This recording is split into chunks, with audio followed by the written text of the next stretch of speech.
You know the vibes, PVO, positive vibes only, FOE, family over everything, high vibrations. Hope everybody's staying focused, staying balanced, staying clear-minded, shooting all negativity down, protecting your energy, focusing on yourself, and mastering self. Hope all my kings and queens staying strong out there with all this, adversity we're facing. Don't forget that you are great. Don't never forget that. Salute to all my kings and queens out there. Continue to remind yourself, as I'm going to continue to tell you, look at yourself in the mirror at some point in time in the day when you wake up and remind yourself how great you are, how you come from royalty.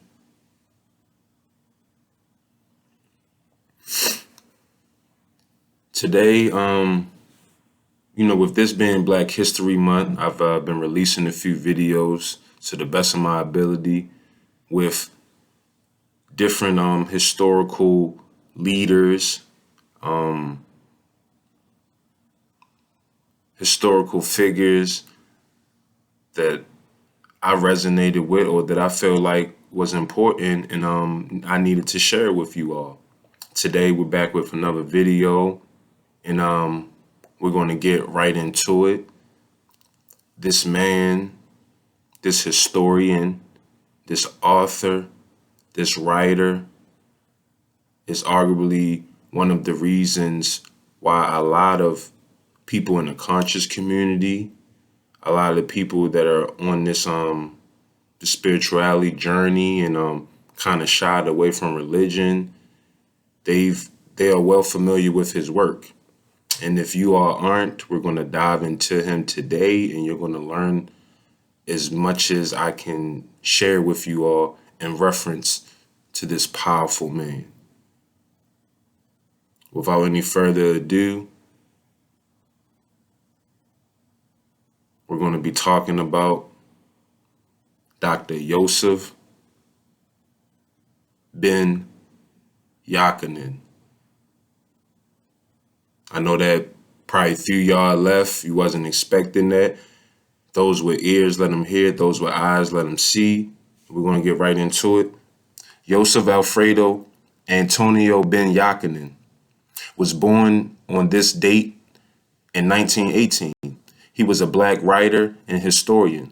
Ben-Jochannan was the only child of an Afro-Puerto Rican Jewish mother named Julia Mata and an Ethiopian father named Christone Ben-Jochannan in a Falasha community in Ethiopia. Known as Dr. Ben, in 1938 earned a bachelor's in civil engineering at the University of Puerto Rico and a master's degree in architectural engineering from the University of Havana in Cuba in 1939. He received doctoral degrees in cultural anthropology and Moorish history from the University of Havana and the University of Barcelona, Spain. Ben-Jochannan immigrated to the United States in the early 1940s. He worked as a draftsman and continued his studies. He claims that in 1945 he was appointed chairman of the African Studies Committee at the headquarters of the newly founded UNESCO, a position from which he stepped down in 1970. During that time, he taught Egyptology at Malcolm King College, then at City College in New York City. From 1976 to 1987, he was an adjunct professor at Cornell University. Ben-Jochannan authored 49 books, primarily on ancient Nile Valley civilization and the impact it had on Western cultures. So Dr. Yosef Ben-Jochannan, he was a scholar, a historian, and he was real big on getting out the information and the knowledge how we all originated from Africa and the Nile Valley civilization.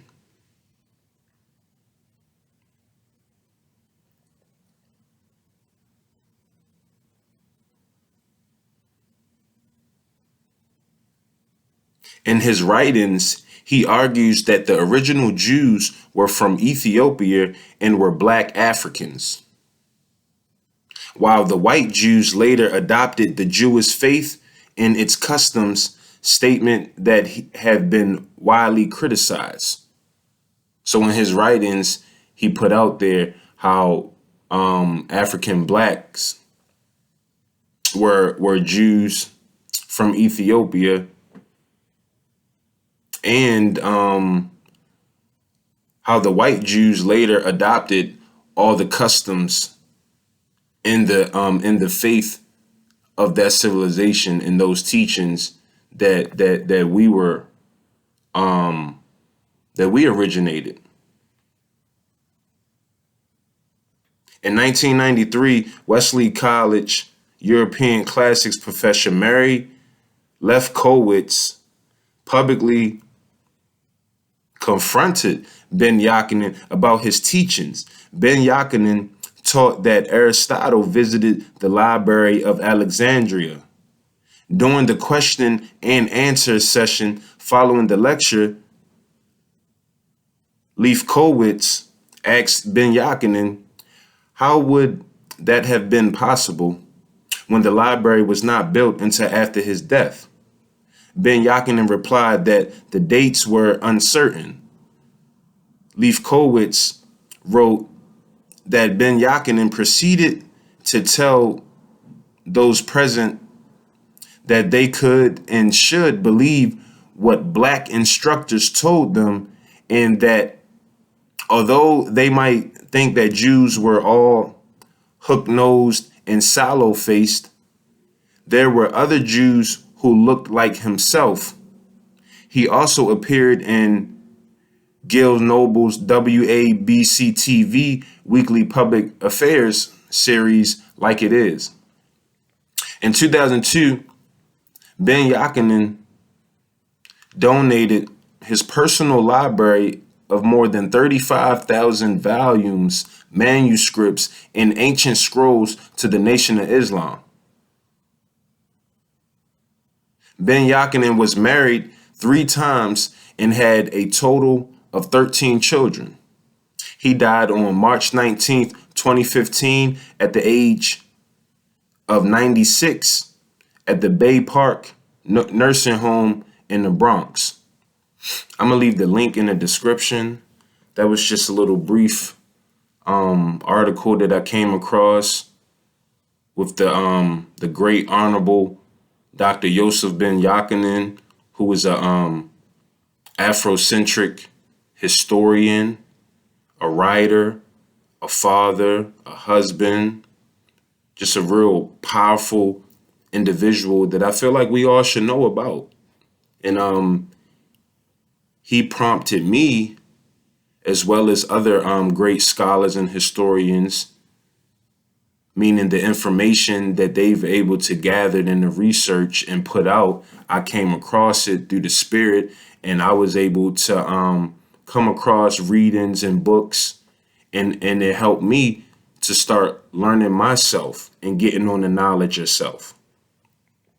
I think I first heard of Dr. Yosef Ben-Jochannan just doing some research, YouTube, Google, a couple books.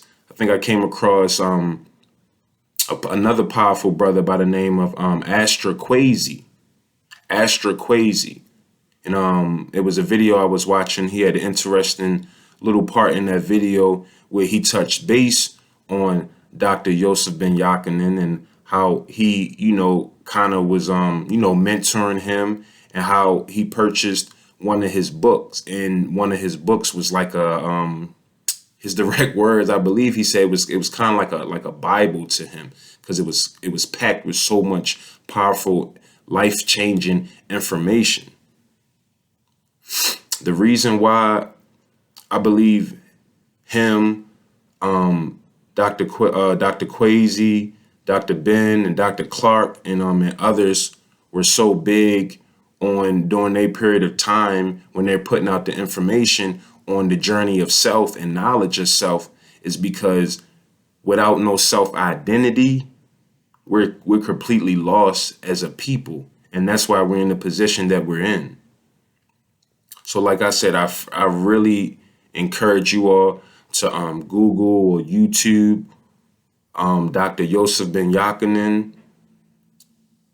It's so much you can learn from him. As a matter of fact, I have one of his books that I would like to share with you all. Powerful, powerful book. It's called The Black Man of the Nile and His Family by Yosef Ben-Jochannan. This is just one of his many, I believe, 49 books that he has. I'm going to just share a little bit with you all. I believe you could get this off of Amazon, Books A Million, Good Threads. It's plenty of websites that you can look up. They have audio books, all kind Kindles, but I highly recommend. He has a lot of books, but this is the one I highly recommend right here. Yosef Ben-Jochannan was an Afrocentric historian whose work is focused mainly on Black presence in ancient Egypt. He contends in his writings that the pharaohs came out of the heart of Africa, and that the original Jews were from Ethiopia and were Black Africans, and the white Jews adopted the faith and customs later. He has been accused of distorting history, and since his work contradicts the prevailing view of Egyptian and African history, it is therefore controversial. Ben-Jochannan was born an only child to an Ethiopian father and an Afro-Puerto Rican Jewish mother in a Falasha community in Ethiopia. That's just, some stuff that's on the back of the book, a little sample that I shared with you all. That is Dr. Yosef Ben-Jochannan right there, if you all are not familiar with him.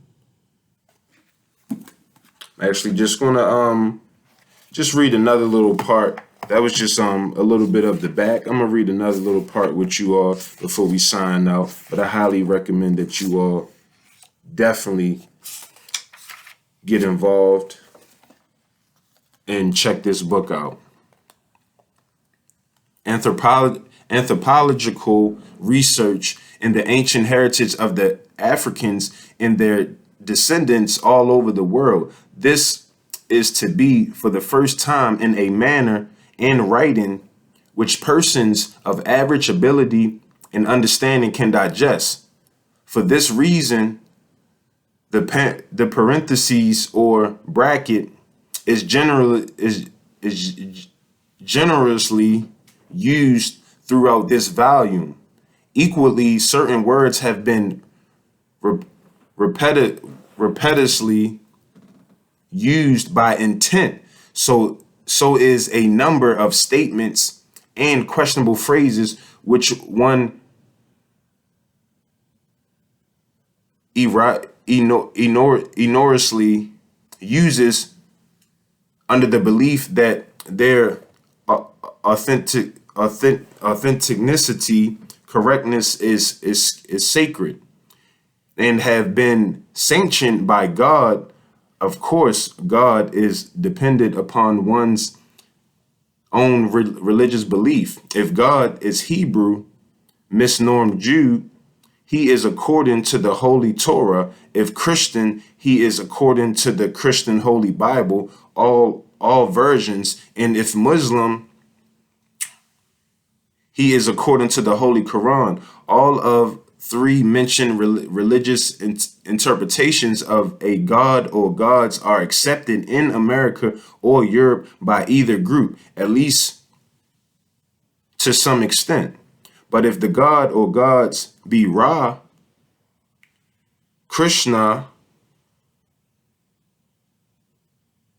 Dampela, Quado of West Africa, or any other than the three acceptable to the so-called Western or modern man, then such a god or gods is regulated to obscenity and paganism. Yet in this society, it is fashionable to say America was founded on the basic belief of freedom of worship. Such freedom of worship is always with a proviso, that is, providing one's God is the Christians Jesus Christ, Hebrews Jehovah, and maybe the Muslims Allah. The Africans and their descendants, including many of those who lived in the Western Hemisphere, also have gods which to them are as sacred as the ones of Asia and Europe. Therefore, until European Americans and Europeans are ready to accept these truths, the American dilemma shall be the ultimate reaction. No man forever allows his mother, which is the land of his origin, to be constantly subjected to all sorts of vilification, without one day rising to the challenge, even if it means his eventual annihilation. For that has been man's historical behavior. It must be remembered, however, a man without the knowledge of where he has been, a man without the knowledge of where he has been knows not where he is or where he is going. The African black man refuses to be such a man any longer, if he ever was.